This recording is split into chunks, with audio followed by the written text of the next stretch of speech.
Hey everybody, David here from Learn Stage Lighting, and in this video I want to review the Eliminator Mini Par RGBW LED fixture.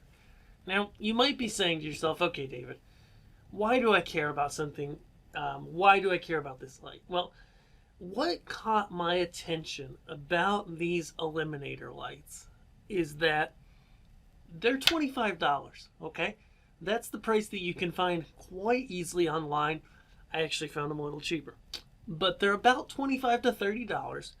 And you get for that a 12 watt LED par. And so I thought, why not check this out? Because, I haven't used a low wattage LED in ages. Most of the stuff I use is much bigger.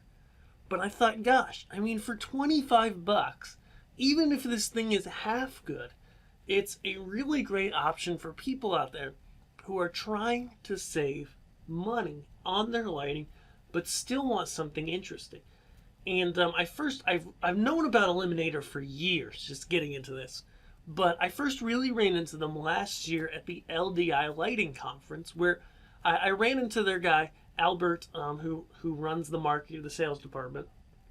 And he mentioned that they've really seen a lot of people buying these pars and their other lights, and they're not getting a lot of calls for support. They're not getting failures. They're building a really good quality entry-level product. And I thought, wow, I really got to check this stuff out. So fast forward 6 months, I finally bought some.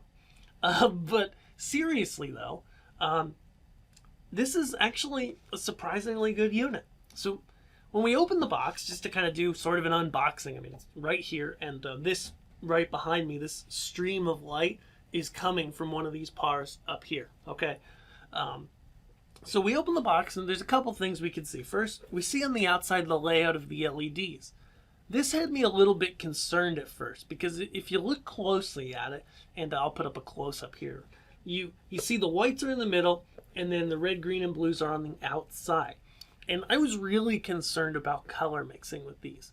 I'll show you in a minute why you don't have to be concerned about that.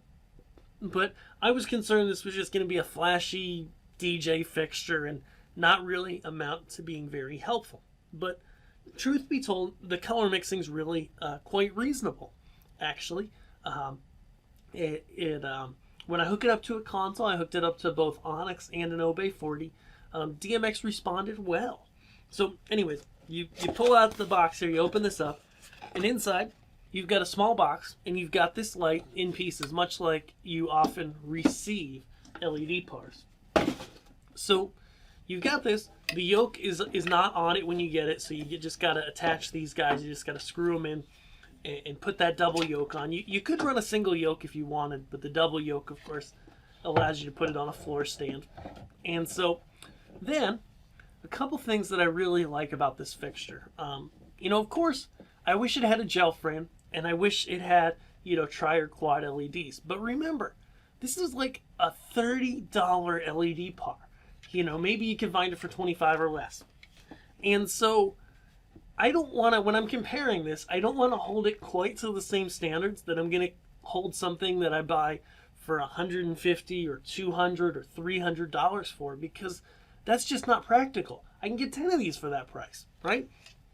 So one of the things that I really like about it, though, is that it's got a power cord built in. Now, with this particular light, not only is it kind of a space thing, because there's literally not room on the back here to have like an IEC power cord, but I honestly prefer that, because my thought is, if you're not going to put a PowerCon locking plug on a fixture, I would rather have a hardwired power cord, because as you may know, IEC power cords, especially if you buy cheap cords or they get worn down over time, they can get loose.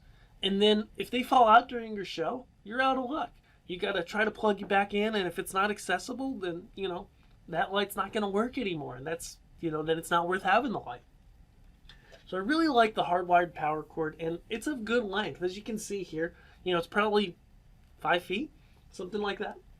We've got DMX input and output through 3-pin jacks.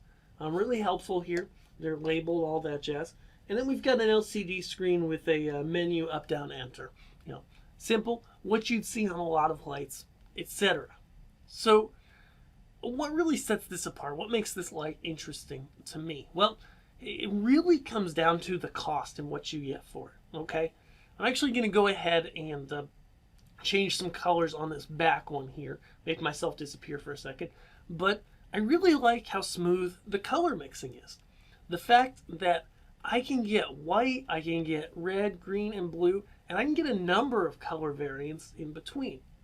If I go ahead and I put this light right up against the backdrop, I do see, some color fringing from the different colors. Actually, let me plug it in and I'll show you. All right, so I've got this guy plugged in and I've just got it running on a simple mode where it's just changing the colors. You'll notice it's fan cooled like, a lot of inexpensive fixtures, and, I'm not really that surprised at it. So one of the first things you're gonna notice is that, of course it's got the individual colored LEDs, but truth be told, the color mixing on them is pretty good. You see this is running through a variety of colors here. If I point it to the backdrop, hopefully you can see it here. You can see I'm not getting a ton of color fringing, okay? Even as I go, we'll hit some mixes here in a second, so that's white. Even as we hit these mixes, like, I'm gonna get multicolored shadows, okay? That's a definite because I've got individual LEDs that are separate. But when it does mix those colors, I can get pretty close to what I'm lighting. It looks like here I'm about 1.5 feet or about 18 inches away before my color fringing is gone. Similarly, if I put it in uplight mode, again, let's see here. I get some color fringing when I'm right up against the wall, but I think it's a reasonable level for a lot of things. And if you just get a little bit away or look a little bit, a couple feet up the wall, that color fringing's gone. And these guys are pretty darn bright. I mean, they're 12 watts of LED, which, with today's LEDs can actually be fairly bright. And so basically what I'm trying to say here is if you're considering, especially if you're considering buying some, inexpensive off of Amazon, no-name brand lights, you might want to take a good look at these Eliminators. I really think you should. Because these are made, Eliminator's now part of the ADJ group, so they're part of American DJ Innovation. And they're kind of the little brother, okay? And so what you're going to get from that is you get the support of that large company. You get the benefit of knowing that they have the quality control. You get the warranty. And that's a big deal, because if you just buy some no-name lights off Amazon or off of Alibaba, you're going to get maybe 30 days, maybe no warranty. Even if it says they have a warranty, try calling them, try contacting them, see if you get anywhere. Because one of the reasons why I wanted to review these things is not only are they cool, and in my next video later this week, I'm going to show you some ways that you can use these that you might not have thought of, but not only are they cool, but they're a really great low-cost alternative for somebody who might be considering buying some cheap lights, okay? Because the biggest thing that I want is I want you to be happy, right, with what you buy. As you guys know, I don't sell any particular brand of lights, and I'm really careful as to what companies, I allow to provide me with review lights, and I really don't let people pay for advertising manufacturer-wise, okay? Because I want to be as open as I can to different brands and different stuff. And you can see here with this Eliminator, I mean, I'm getting some really smooth color mixing. It's really, it looks good on this wall if I just hold it here for a minute. And I think it's a great unit. So who's this good for? Well, if you're on a smaller stage, say this is, 8, 10, 12 feet above somebody's head, and you're not using super bright lights, this guy might work for you, really well. I was thinking about actually taking it to my church. In our one space, we have a backdrop that's kind of similar to this. I didn't make it, somebody else did. And these would look really cool on there. They could be an uplight. They have a standalone mode or DMX, so you can set them up at events like weddings or any DJ event, and be able to have some great inexpensive uplights. Really, if you think about it, anytime that you're using a fixture and you turn it down pretty substantially to get the brightness level you want, that could be a really good place for these. You know, they've got that color mixing so that they've got red, green, blue, and white in them. And I think they're worth a look. You know, in my next video later this week, I'm going to dive deeper. And I'm going to show you some specific examples as to how you can use these guys. These Eliminator pars, the mini par RGBW, and there's a UV and white one as well if you're interested in that. And some different ways to use them in your lighting. So until next time, I'm David, and I'll see you later this week. Be sure to subscribe here on YouTube and also like this video. And let me know in the comments below if you enjoyed this and if you'd want me to review other stuff from Eliminator or other inexpensive brands.